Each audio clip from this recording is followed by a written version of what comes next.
Well, good morning. Great to see you, whether you're joining us here in Barrie, in Midland, Aurelia, online, and all the dads of daughters are reaching for the Connexus already, and we just started this morning. But we're thrilled to begin this series called It's Just a Phase, So Don't Miss It. And it's all about family. And I'll be honest, it takes some courage to wade into the topic of family, because we've all come from different family experiences.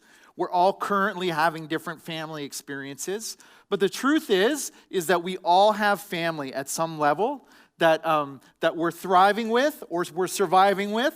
And we all either are parents or we have parents, or even an absent parent can have an impact on our life. And we're going to wade into the topic of family in this series. It's just a phase, so don't miss it. Now, this week, I'm going to be talking a little bit more to the parents, but as well to all of us. And then next week, we're going to be talking about family relationships and conflict and how to fight for your family. And then the following week, we're going to be talking about outside relationships and rhythms of family. And then the fourth week, for all the parents out there who are like, yeah, but what about screen time and timeouts and like, how do I handle my kids? We're going to be doing a Q&A panel on that final week with different people at different phases, because we all are at different phases, whether we're grandparents, uncles, aunts, empty nesters, young adults living at home, we're in different phases with our families. Now, it would only make sense for me to begin by introducing my own family. So this is my family. This is my wife, Leslie, and my son, Carter, who is 10, and my son, Gavin, who is 13. And Leslie and I are trying to figure out what it means to lead our family. And here is the first thing I realized about starting a family and leading a family. There is no manual. There's absolutely no manual for this. And I'll never forget the night that Gavin was born. He was born, and then we were in the hospital for 4 days in the hospital. We had a few complications. And then the night we headed home. We got home to the hospital. They said, you're ready. I don't know how 4 days makes you ready, but you're ready to be parents. And they sent us home. And we got home, and we were trying to feed Gavin. We were trying to figure out how to breastfeed Gavin. And when you are a parent, when you talk about like providing shelter and food and water, that's probably like the lowest rung on the ladder, right? Like that is probably supposed to be the easiest one to get to. Well, we could not get him to eat. We're 4 hours in, we're 6 hours in, we're 8 hours in. He's screaming, we're crying, the whole world is ending. And I'm like, this is it. I picked up the phone and I called the hospital, and I called the maternity ward where we were, and I called and I said, hi there. I said, we need to return with Gavin. And they, of course, said, we don't take returns.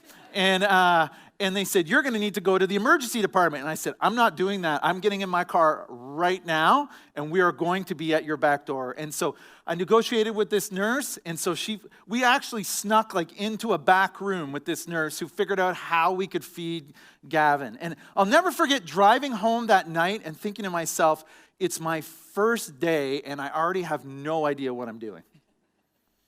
And what I've learned as a parent is that doesn't go away. That I'm still trying to figure out what I'm doing. And if anybody here who are parents of any age, the thing about it is it's challenging. There's no manual. There's no manual for figuring out how to deal with your family. So if I'm so bad at it, why am I the person up here talking about it?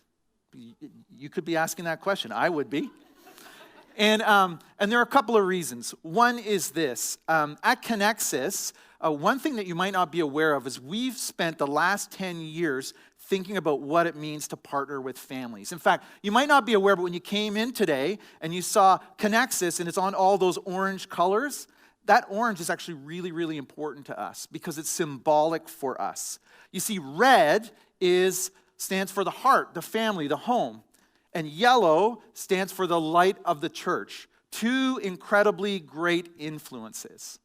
But what's better than two influences, what's more powerful than two separate influences, is to combine those two influences. You know, like Brad Cooper, Lady Gaga, two great influences. You put them together, it's even more powerful, right? Pie, ice cream, they're great separate. You put them together, they're that much more powerful. And it's the same when it comes to, we truly believe the life of a home and a family and the light of the church, powerful influences, but when those two influences come together, there's something amazing that happens in the spiritual life of a child and of a family. See, I truly believe in the next generation. I believe that they'll not only follow Jesus, but they will lead people to him. And I believe that we have an incredibly important part to play in that. Now, the other reason I'm up here sharing about it is I used to be a high school teacher, then I worked with students in youth ministry for 15 years. And my wife, Leslie, who you saw earlier, has been a guidance counselor for over 20 years. And we've worked with, I was looking back, we have now worked with thousands of students over those years.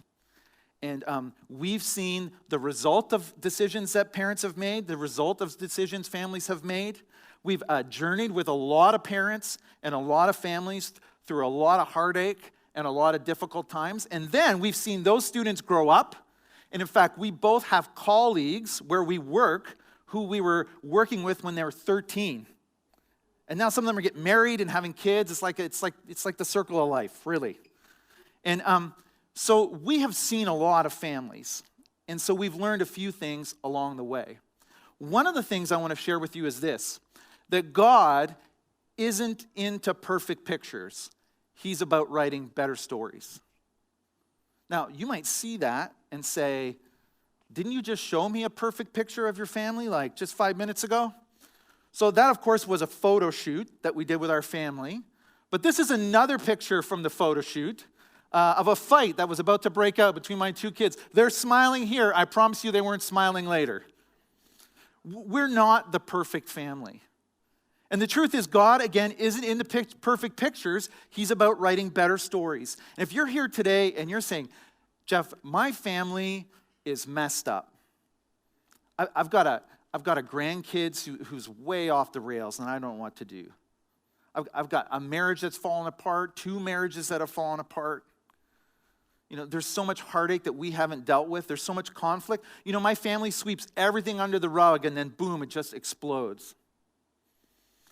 I yell at my kids, or I have difficulty with patience, or I just don't even know how to deal with it anymore. I'm totally overwhelmed at home.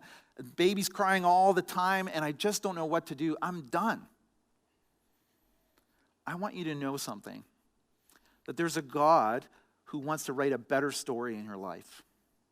That we have seen, one of the things that we've seen over all of our time with families is that God wants to write stories of redemption in families. And God wants to take stories that look broken, that look without hope, that look impossible, and bring hope and bring possibility in the midst of what looks like an incredibly dark place. So I want you to know, whatever your background is, that God wants to write a better story. Now, here's another thing that we've learned along the way to get us started. The days feel long, but the years are short. The days feel long, but the years are short. I remember it was Halloween, and my son Carter was about 3 years old, 3 years old, and we were getting ready for Halloween. Now, let me tell you something about Halloween as a parent. It's really stressful, super stressful. You got to go out, you got to find a costume, you needed to wear them that morning to preschool, and then of course you need the perfect costume because you're going to put it on Instagram, you want all your friends to be impressed, so you think you're going to make it yourself, and then you realize you don't have time, and then you go out to the store, and then you go buy the costume, and then you feel guilty that you didn't make it yourself, and Anyway, we're struggling to get out the door, and it's time to go, and Leslie and I are having an argument about who's going to go with who and who's going to stay home and hand out the candy. And then she goes out and takes the kids out trick-or-treating. And I have a picture here. This is Carter, right, that year, trick-or-treating. He was a monkey. Yeah, thank you. And he was a monkey. And she took him out. And I'll never forget, she gets him out the door. It was such an incredibly long day. She gets him out the door. It's snowing out. They're 3 houses into trick-or-treating. And he says, "Mom, my feet are cold." And she looks down, and he has no boots on, standing in the snow. And we're thinking like this, like, how does this day get any longer? I mean, there is candy at the end, but it's so long. But the truth is, it goes so fast, doesn't it? I mean, it goes so fast. This year, my kids came to us for the first time and said, "Can you drop us off at our friend's house? We're going to trick-or-treat with them." Right? I mean, it goes from Toy Story to Taylor Swift like that, right? You're building forts with them, and then it's Fortnite, just like that, right? I mean, it goes so quick. It goes so fast. And the truth about that is this. You have less time than you think, but you have more influence than you realize. That as parents, when you read the studies, time and time again, parents have the most influence on the life of their child. It's not their peers, it's not their teachers, it's parents. That parents are the number one influence on the life of their child. Even an absent parent has influence on the life of a child. So as we get into this series and we think about, hey, all that time, all of that influence on families that we have on each other, what are we going to do with that time? Not just parents, but maybe you're a young adult living at home. What are you going to do with the influence you have on your parents? I mean, what are you going to do with all that time and all that influence? As a grandparent, what are you going to do with all the influence that you have? Well, I think the first thing that I want us to recognize is this. We're all at a phase. We're all at a phase. You're at a phase, we're at a phase. Either you got little ones at home, or you're a grandparent, or you don't have a family yet, but you're living with parents, or you're planning on having a family. We're all at a specific phase. So if we want to know how to use our time, let's just start there and realize we're in different phases. You got your 20s, you got your 30s, you got your 40s, you got 2-year-olds, you got 5-year-olds. We're all at different phases. And I want to define for you, because I think it's going to be important for this series, what is a phase? So a phase is a time frame in someone's life when you can leverage distinctive opportunities to influence their future. Let me read that again. A phase is a time frame in someone's life when you can leverage distinctive opportunities to influence their future. When I was in my early 20s, I was going to teacher's college. I was planning to be a teacher, and I was working in summers at a camp. And a mentor of mine came up to me, and he said, "I want to talk to you about something." See, I was at a unique phase in my life. I was a phase in my life where my car was the only thing I really owned, and I lived out of that car. And I could really move anywhere. I could do anything with my life. I wasn't married. I had tons of flexibility. That's the phase I was in. And he said to me, "Have you ever thought, instead of teaching, about going into full-time church ministry?" And I'd never thought about it before. And the more I prayed about it, the more God put that on my heart. See, I was in the right phase. There was a unique opportunity to influence my future. That's not the conversation you have with a 5-year-old. They're in a different phase.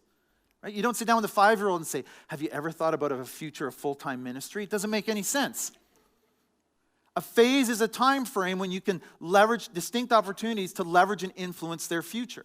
And the question I really want to ask through this whole series, if there's one question, it's this one. How do you leverage the phase your family is in today and keep your focus on the bigger story that God wants to write?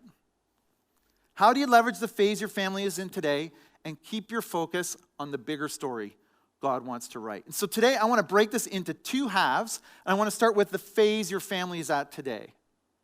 Now, phases are important as parents, and when we look at phases of kids specifically, which I want to just look at a little bit more this morning, is we get caught up in this question: what do you want your child to know in every phase? What amazes me is one of the first things they tell you when your child is born is what weight percentile they're in. Like, it's already a competition day one. Oh, they're the 84th. They're really excelling. They're 100%. I don't even know what that means. And we get caught up in that immediately, right? We're out on a play date, and this mom goes, yeah, my 3-year-old's already reading, novels. And you're like, novels? My kid can't read anything. Are you supposed to read at 3? I don't know. They see my head. Is my kid behind? Yeah, Well, my kid's riding a bike. We haven't even taught our kid how to ride a bike. They're still on the tricycle. And there becomes this do my kids know the right thing at the right phase? Is my kid falling behind? Do they know what they need to know? And we can get so caught up in that as parents, and it doesn't stop. But I think there's a really important question that we're missing so often. And no matter what age your child is at, what do you want your child to know about God at every phase? Have you ever asked that question? When my child's 3, 10, 25, what do I want them to know about God? What do they need to know about God?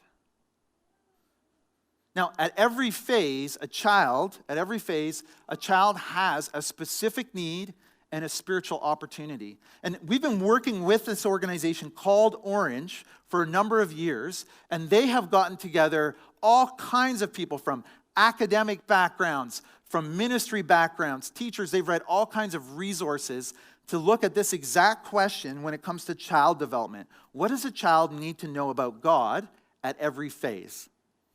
And so today, I'm going to take you specifically through some of those, and I want you to be thinking about a child who you know, who's important in your life at every one of these phases. The first one is preschool. So at preschool, you have kids are born 0 to, let's say, kindergarten. And they're trying to figure out just how everything works. And what we want you to do at that phase, what's important is to embrace their physical needs. To embrace their physical needs.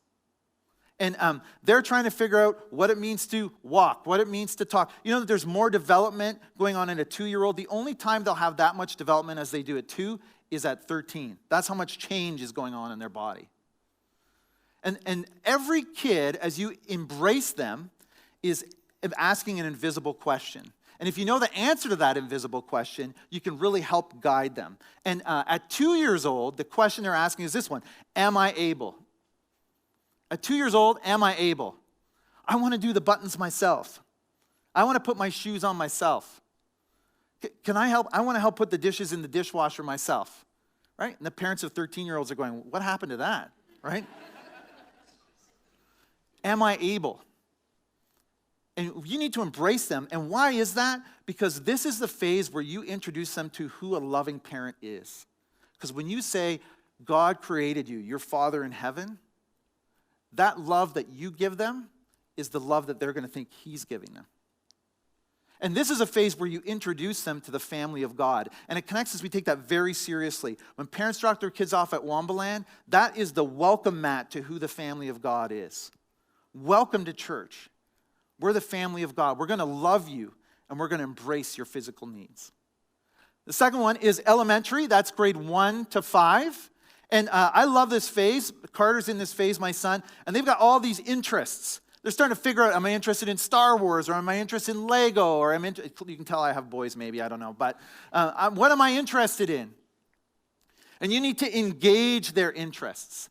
You need to engage their interests, the things that they're interested in, and really start to figure out, they're starting to figure out their identity and who they are. And when you bring them to church on a Sunday morning and they meet the family of God, they're looking to say, wow, that person is really good at singing, and that person is really good at telling us the story, and my small group leader is really good at this. And we want to engage their interests. And really, when they're in this phase, at a certain point, they ask the question, do I measure up? You see, they're in a comparison crisis. When you're in preschool and we say, okay, kids, it's time to draw a flower, and they all draw a flower, and we put them on the wall, and we say, wow, aren't those flowers so awesome? But when they're in this phase, everybody draw a flower, and we put the flower on a wall, and then somebody gets a ribbon on one of their flowers. Or somebody gets a grade on one of their flowers. And now you're asking yourself the question, do I measure up? Do I measure up? And as they are figuring out what their interests are, it's an opportunity for us to walk alongside them and help them understand how God made them and how he wired them. Understand that the church is a community of people who are wired in different ways as well. The next phase is the middle school phase, and this is the phase where as parents, if you're a parent, you start becoming less and less and less in charge and more and more of a coach. And in the middle school phase, we want to affirm their journey. They're asking the question, who do I like? And the answer is usually, whoever likes me. And as we affirm their journey, they're starting to understand, hey, this community called the family of God is important to me. It's not something my parents bring me to. It's a place where I'm connecting. And they're starting to figure out, how do I make my faith my own? Not the faith my parents have, not the faith my grandparents have, but how do I have a faith of my own? And then you got high school and beyond, and this is one of my favorite stages, high school and beyond. And what you want to do is mobilize them, mobilize their potential. And I know some of you are thinking, I know exactly what you mean, Jeff. Mobilize their potential to pay rent and to pay insurance and all. I understand that. That's important too. But mobilize their potential around, hey, what's my personal ministry? And what about this faith? Do I really believe this? They ask this question, do I believe? And the question they're really asking is, do I believe you? When you talk about God, do I believe that? Is there something personally that's important to me? And do I have a personal ministry? And that's why here at Connexus, we do all kinds of leadership development at the high school age. We've got something called Leadership Development Program that's for students in their gap year. We've got something called Crew for students who are in high school. We have students who serve across all of our locations every single week. We have something called Lead You for people in their 20s that we're walking alongside and helping them realize the personal ministry they're called to. Now, the truth is if you said, okay, but I've got kids or grandkids and they're at all different ages and phases, how am I supposed to keep all of this straight? I've got good news for you. Next week, what we're going to be making available when people pick up their kids are one of these phase books. And Orange, who we've worked with, we've purchased from them every single age. So when you pick up your kids next week, whatever age they are, you're going to get a book for their specific age that helps you understand what do they need to know about God at that phase. Because we want to make sure that you're equipped. And I understand that I can't equip you on one Sunday morning in a few minutes. And so we want to make sure that we equip you. And so we're going to have those available next week, so you want to be sure to be back and get those. So the question we're asking again is, how do you leverage the phase your family is in today? We just talked a little bit about that. And then how do you keep your focus on God's bigger story? How do you keep your focus on God's bigger story? Well, one thing that I've learned is how you see your children shapes how you choose to guide their story. One thing my wife and I have experienced a lot are parents who come with their child, and in particular in a school setting, and they'll sit down and say, my son's going to be an engineer. What do they need to do to get there? What courses they need to take? And we think, your son is failing math. This may not be the route for them because they have an amazing mark in art and music. And the parents go, well, I understand that, but he's going to be an engineer. She's going to be a doctor. He's going to be a lawyer. Those are great professions. But the truth is that they're trying to guide their child's story, even though their child's interests and gifts are pointing a different way. See, how you see your children shapes how you choose to guide their story. And the question is, I think we need to be asking is, how does Jesus see your kids? What do your kids look like to Jesus? What do your grandkids look like to Jesus? So we're going to look at how Jesus views kids, starting with two accounts that we have of Jesus interacting with children. This is the first one, Mark 9, 36 to 37. It says, then he, Jesus, put a little child among them, and taking the child in his arms, he said to them, anyone who welcomes a little child like this on my behalf welcomes me.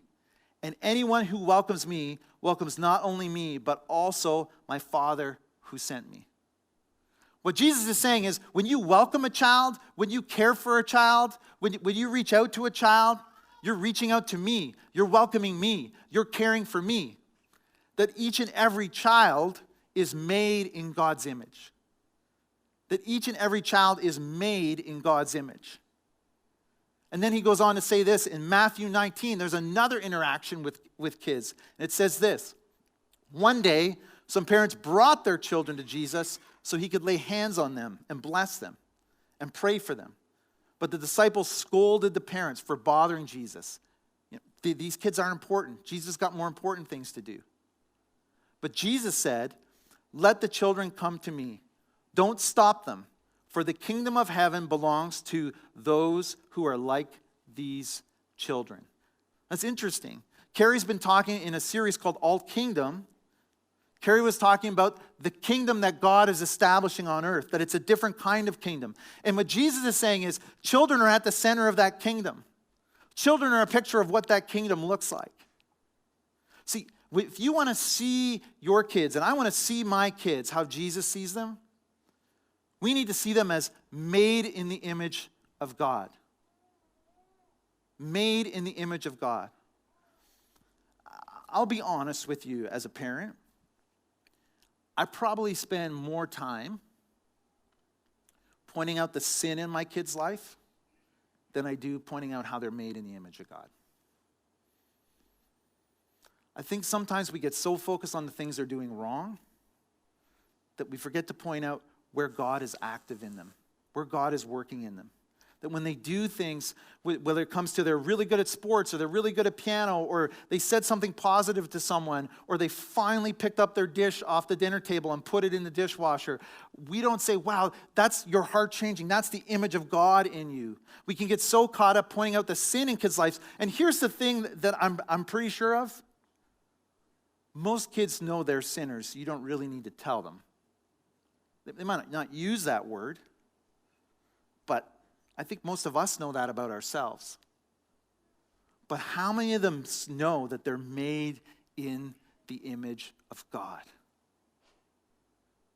See your kids as made in the image of God, to be molded into his likeness, and to be on mission with his movement, to be a part of the kingdom that he's establishing. Now, you might be here today and you're saying, Jeff, my kid is like so far from any of this. That, I've got a son, he's 25, he's not interested in faith at all. I've got a daughter, and her family, and they're not interested in faith at all. Then maybe you start here. They're made in the image of God. You need to see them that way. That's where you start. Made in the image of God. Looking at how they're made in the image of God. Celebrating how they're made in the image of God. Or maybe they're wrestling with faith. They're being molded as they try to figure out, is this faith mine? To be molded into his likeness and to cheer them on as they ask their questions and not to be afraid of their doubts.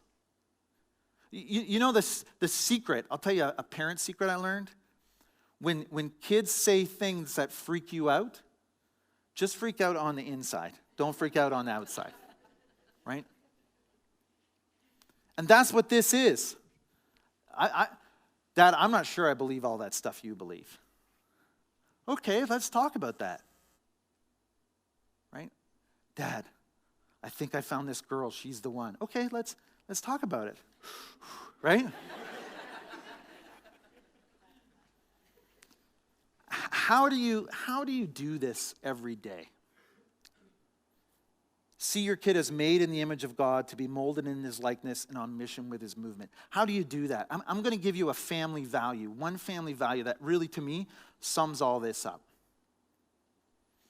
Imagine the end by focus your priorities on the things that matter the most. I'm going to be honest, as a parent, this is way more scary than it sounds. I can't tell you the number. I've taken all kinds of students on trips, on different compassion trips to work with orphans around the world. And parents are always praying that their child's heart would be changed and that they would be impacted by Jesus and that they would grow in their faith. And then we take them on the trip, and then they come back. And almost every trip, I won't say every because that's not true, but almost every trip, a parent comes to me and says, I'm so excited on one hand, like God's really spoken to them and their lives being changed. I say, oh, that's great. And they say, yeah, but there's a big problem. I'm like, well, what's the problem? Yeah, they want to be a missionary. I didn't want that for them. See, when you focus your priorities on what matters the most, and they're made in God's image, and they're molded into his likeness, and they're on mission with his movement, as you pray for that, the definition of success changes pretty quick. As we see our kids growing up to be passionate about faith and to grow in who God is. And that's a story God can write at any age, in any stage.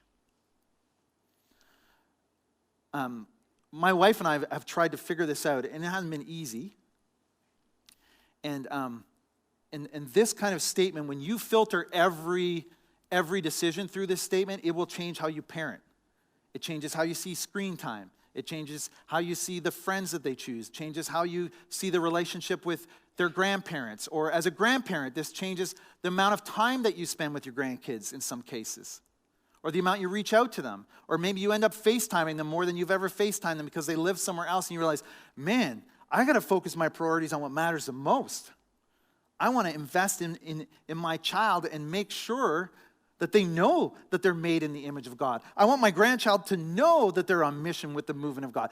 I need to invest in their lives. This changes how you spend your time, how you spend your money, how you make your decisions. It changes everything. So it comes with a warning. God might do something incredible, a greater story than you might ever imagine. I hope that you're ready for it. As my wife and I, as I was saying, we're trying to figure this out. Our friend Reggie Joyner said this statement, and it's hugely impacted us. 100 years from now, the only thing that's going to matter is your child's relationship with God. I've had the privilege of journeying with people near the end of their life, and I can tell you that so much of this is true.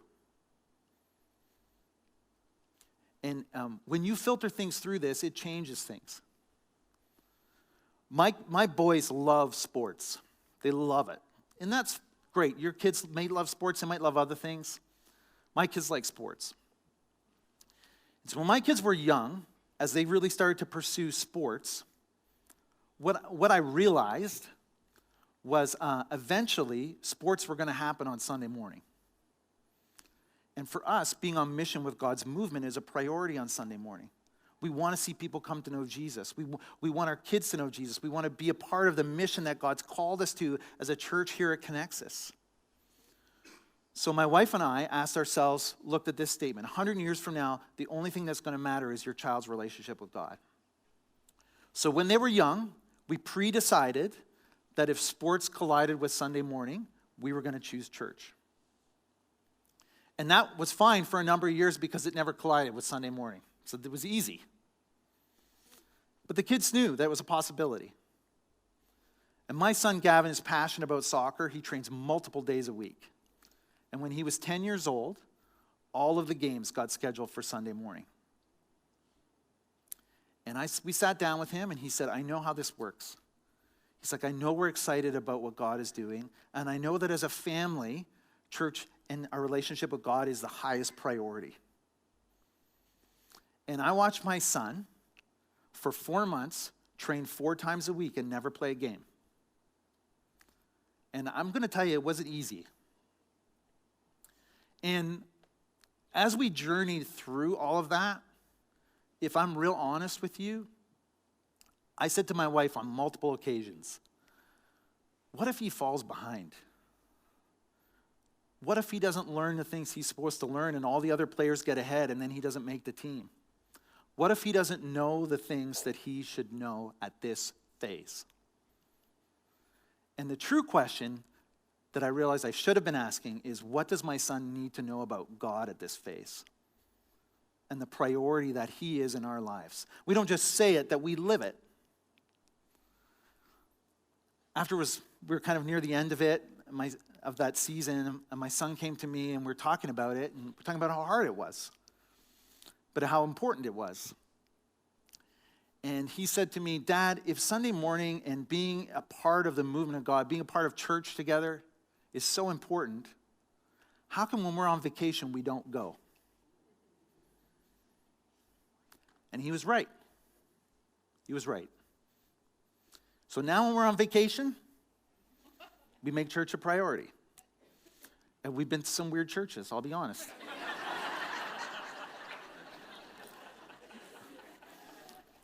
We went to a church and my son saw a choir for the first time. He didn't even know what he was seeing. This is all he knows, what's here, right? And am I telling you that you should make sure that your son or daughter never plays sports on Sunday morning? That's not what I'm telling you. And my kids play in tournaments. Just so that you know, we do have a rule where if it's a Sunday tournament, those are on occasion and they can play out of commitment to their team. Am I telling you that your son or daughter shouldn't play sports on Sunday morning? Not necessarily. But what I am telling you is you should make the family of God a priority.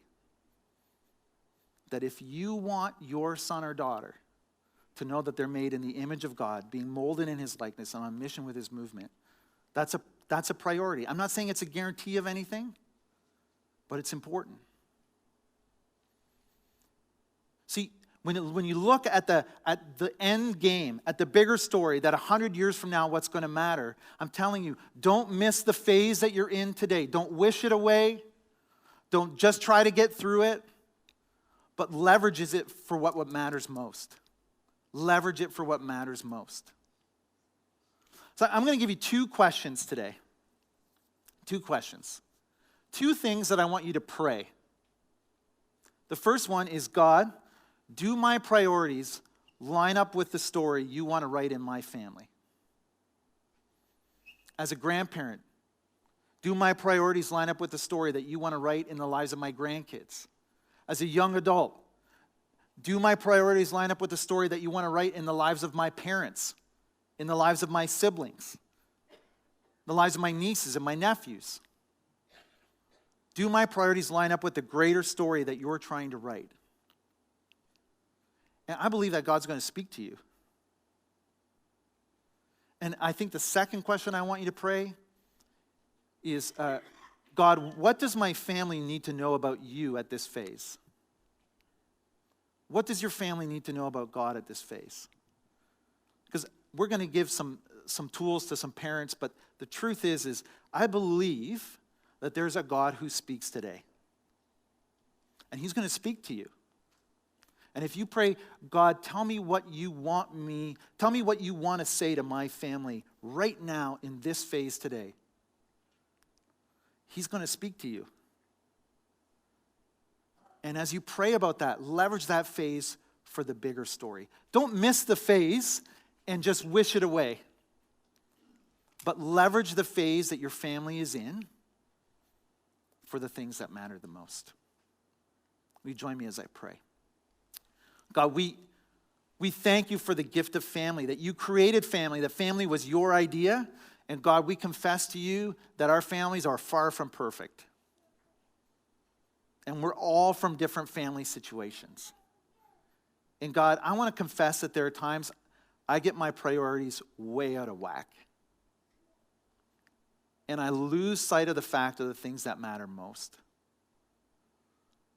God, help us to leverage the phase that our family is in for the bigger story that you want to write. God, I pray for families who are here today who are begging for a story of redemption in their family, that they're here and they're looking for hope, and they would know that you who began a good work in them are going to be faithful to complete it. God, I pray that you would take the broken pieces of some of our families and write an even better story than we can imagine. I pray all of this in your